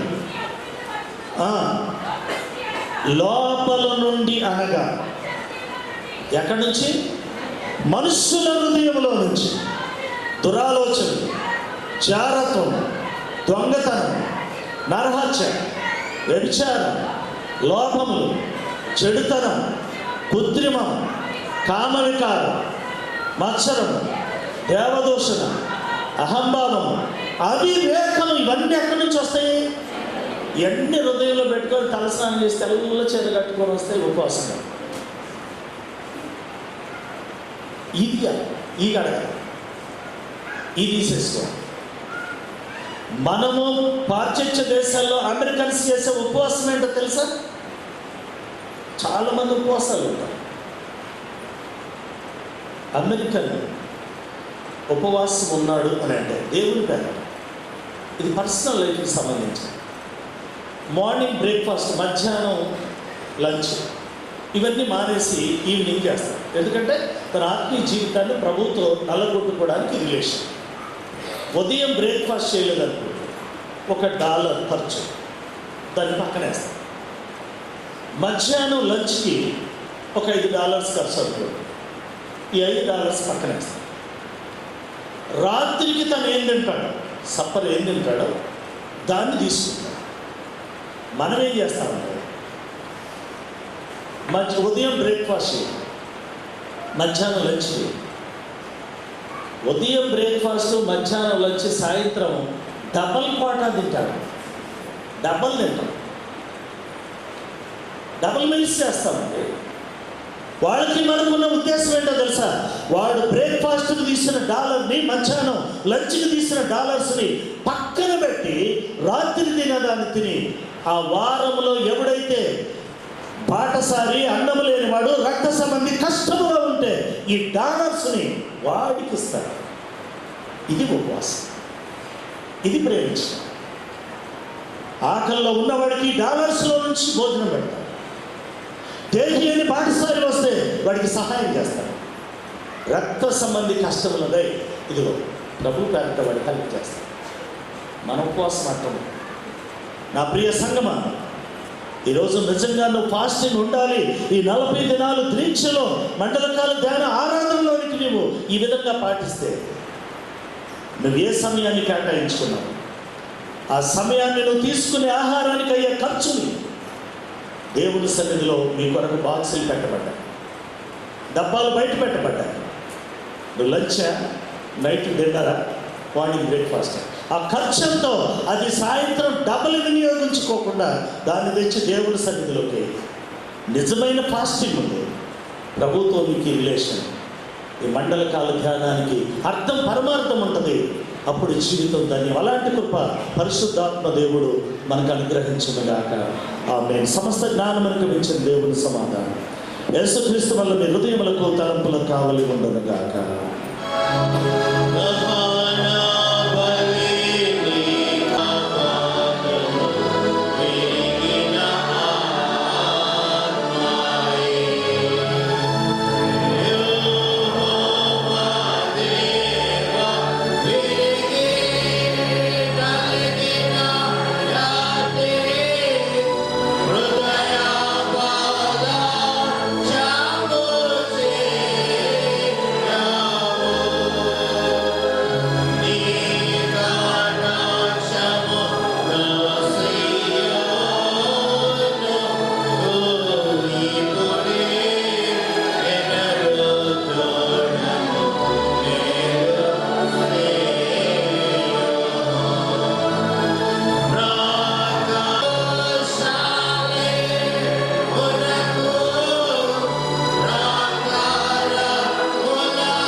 గమనించండి, ప్రతి దినం కూడా 7 to 8 మండలకాల ఆరాధనలు ఉంటాయి. అందరినీ ప్రేమతో ఆహ్వానిస్తూ ఉన్నా.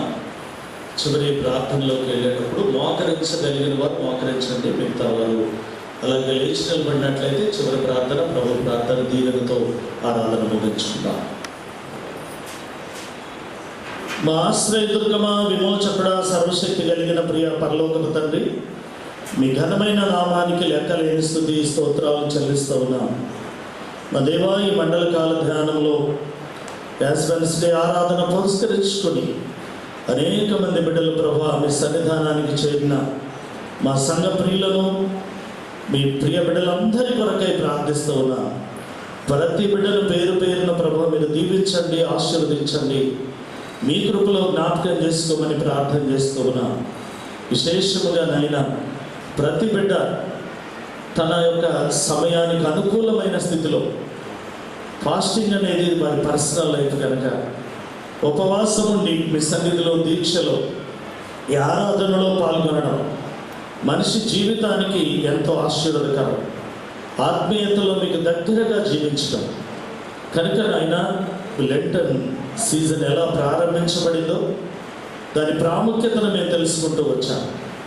నిజమైన ఉపవాసం మా జీవితాల్లో ఎలా పాటించాలో వాక్యం ద్వారా మీరు హెచ్చరించినందుకు స్తోత్రాలు.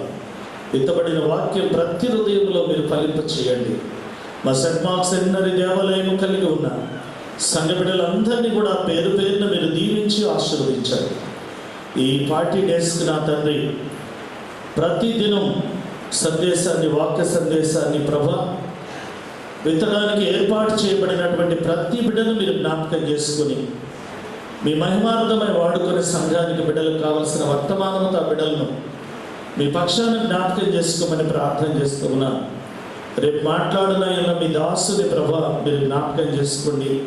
మీ మహిమార్థమై వాడగలందులకై స్తోత్రాలు నైనా. మా యొక్క సంఘ బిడ్డలందరినీ పేరు పేరున ఈ ఆరాధనలు చేరిన పురుషులను, స్త్రీలను, సంఘ బిడ్డలందరినీ దీవించి ఆశీర్వదించండి. మా చైర్మన్ గారిని, ట్రెజరర్ గారిని, మా అడ్మినిస్ట్రేషన్ బాడీ సభ్యులందరినీ కూడా దీవించండి. స్త్రీల సమాజం, యవనస్తులు, సండే స్కూల్ బిడ్డలు, పిసిసి, ఎల్సిసి సభ్యులు, వారి కుటుంబాలు జ్ఞాపకం చేసుకోండి. విశేషముగా కష్టకాలంలో, కన్నీటి పర్యంతములు, బాధలు, వ్యాధులు ఉన్న బిడ్డలకు విడుదలనిచ్చి నాయనా మేముండే నిజమైన ఉపవాసం దేని కొరకు ఏ సమయం వెచ్చించాము దానిని మరలా మేము దాన్ని వాడుకోక మీ సన్నిధిలో దానిని అర్పించి నా ప్రభా మీ నామ ఘనత కొరకు మేము జీవించడానికి సహాయం చేయండి. చేరిన బిడ్డలు తిరిగి గృహాలకు వెళ్ళనై ఉండగా క్షేమాన్ని బట్టి రాత్రి మంచి విశ్రాంతినిచ్చి రేపు మండలకాల ధ్యానములకు బిడ్డలందరినీ ఆత్మీయంగా సిద్ధపరిచి తీసుకొని రమ్మని సమస్త మనవులు మీ చేతులకు సమర్పిస్తూ యేసతి శ్రేష్టమైన నామములు అడిగి వేడుకొనుచున్నాము తండ్రి, ఆమేన్. పరలోకమందున్న మా తండ్రి, నీ నామం పరిశుద్ధపరచబడుగాక, నీ రాజ్యం వచ్చుగాక, నీ చిత్తం పరలోకమందు నెరవేర్చున్నట్లు భూమి యందును నెరవేరునుగాక. మా అనుదిన ఆహారం నేడు మాకు దయచేయము. మా ఎడల అపరాధం చేసిన వారిని మేము క్షమించి ఉన్న ప్రకారం మా అపరాధములను క్షమించుము. శోధనలోనికి తేక దుష్టుల నుండి మమ్ములను తప్పించుము. రాజ్యము, శక్తియు, మహిమయు నిరంతరము నీవేయునవై. ఆమేన్. ప్రభు నిన్ను ఆశీర్వదించి నిన్ను కాపాడునుగాక. ప్రభు నీకు తన సన్నిధిని ప్రకాశింపజేసి నిన్ను కరుణించునుగాక. ప్రభు నీ మీద తన సన్నిధి కాంతిని ఉదయింపజేసి నీకు సమాధానము కలుగ చేయునుగాక.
అందరికీ